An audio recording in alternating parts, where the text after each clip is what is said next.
done safely. Here's one example. Amy Spies is a 5th grade teacher in Daytona, Florida. Her classroom is so small that normally, her kids don't even have enough room to put their backpacks on the back of their chairs. And she is getting no help, no additional space. They aren't hiring any additional teachers in Daytona to try to space out the learning day. She's going to cram 22 kids into a small classroom in violation of CDC regulations. Why? Because her school district already has a $14 million deficit. And so without federal funding, those kids and those teachers are going to be in jeopardy. And this is happening all over the country. Now, the slapdash proposal that was unveiled last week by Republicans has no flexible money in it for states and cities to help reopen schools. And the money they have in there is loaded with all sorts of bells and whistles and mandates and requirements that make it impossible for schools to adequately reopen. After years of Republicans talking to us about removing federal mandates for local education, now all of a sudden they are telling schools that you can't get money to reopen unless you do it our way.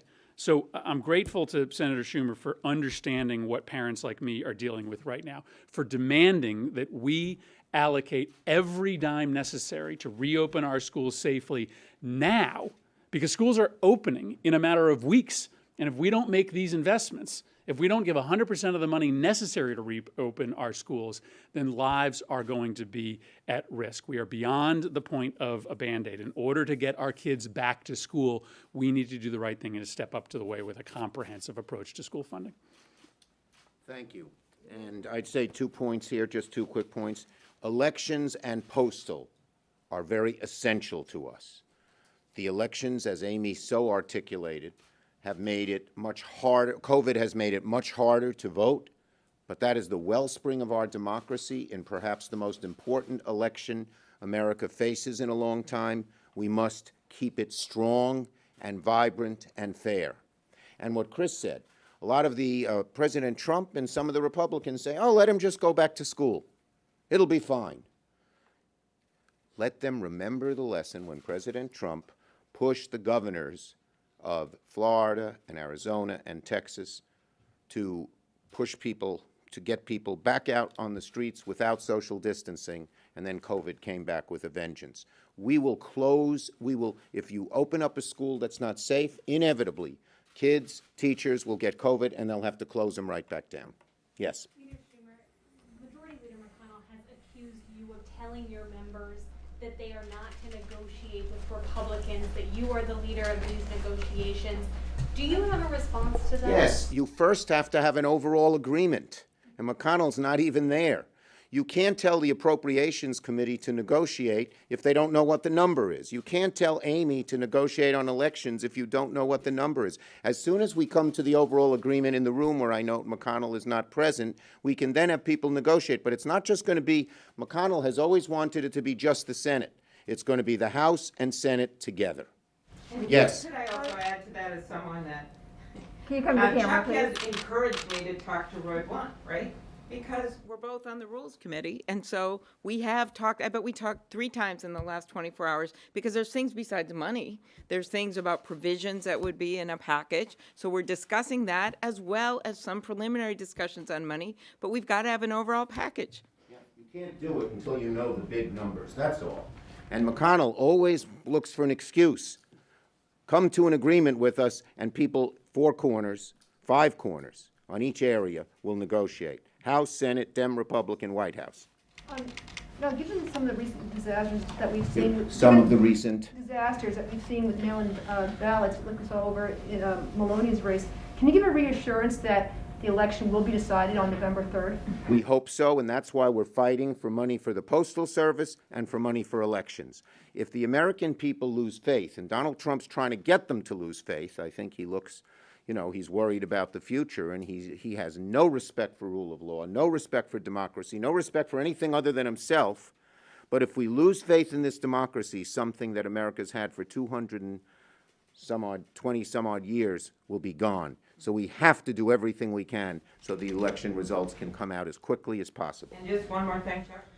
if Donald Trump wants this to work, if he's claiming there's all these problems, then he can't turn his back on the funding, right? Because that's one way you help the states, whether it's his allies or not, to run these elections. So that's the first. And the second is, we know we're not going to know all the results that night because counting these ballots does take time. So the media is going to have to be patient. But we will do much better if they're able to run their elections properly with the right resources. Yes. I understand you're pushing for a repeal of the SALT caps in this package. Can you tell me why that's pertinent? And Well, it's not just I'm pushing it. There is a 2-year repeal in the HEROES bill, and I believe it should stay in. why is that? It's very important to the states. It was done unfairly, and it affects middle-class people in the suburbs throughout America. Long Island, Westchester, suburbs of Buffalo, and every other state. 2 questions. The first is the $600 extension on unemployment insurance. Democrats' red line in this negotiations. Is there any room for you? We don't to give redline them that? anything. Here's why we believe the $600 is so important. 1, we don't think people who lost jobs through no fault of their own should get a 30 or 33% pay cut. 2, it's kept millions out of poverty. It's probably the #1 reason people have stayed out of poverty. 3, it's done more to get the economy going than just about anything else. The #1 positive bright spot in this very difficult economy is, sorry, get so excited I forgot to take off my mask. The #1 best thing in the economy that has it, the #1 thing the economy has going for it is consumer spending. That's because of the COVID. And 4th, if you did the Republican plan, the vast majority of states say it will take weeks, if not months, to implement it. So you'll have a whole long period of time without it. That's why we believe in the $600. Next. Negotiate anything lower.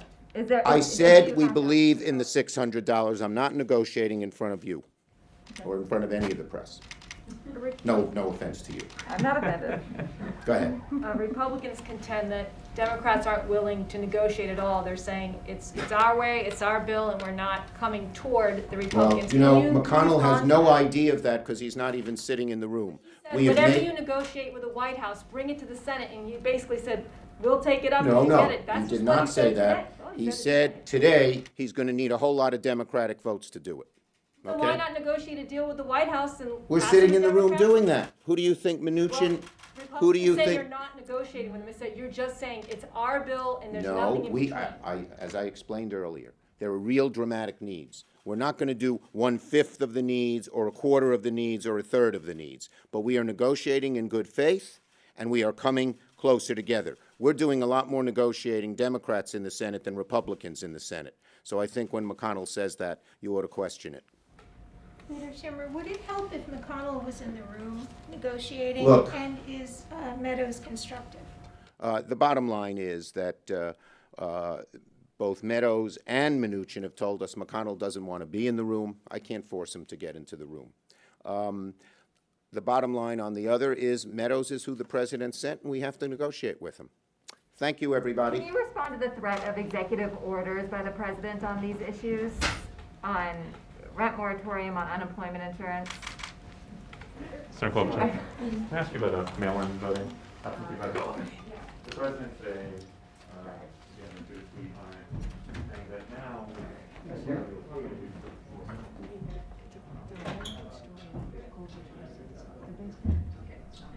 says now that apparently, whatever you call it, mail-in or absentee, the system is safe in Florida. Residents in Florida are safe to vote. I know, well, it's very funny, the Republican Party in Florida actually sent out a mailer using one of his earlier tweets, where at the beginning he said absentee ballots are fine, and then they didn't put the second part where he went after mail-in ballot, which is an absurd situation. But the first part, it just shows they realize that their voters want to vote by mail, and he's undermining it all the time. So, I mean, all I can say is people are voting by mail, he's gonna have to adjust to it, his own voters are voting by mail, and he does it by undermining it, it feels to me like he's more focused on trying to undermine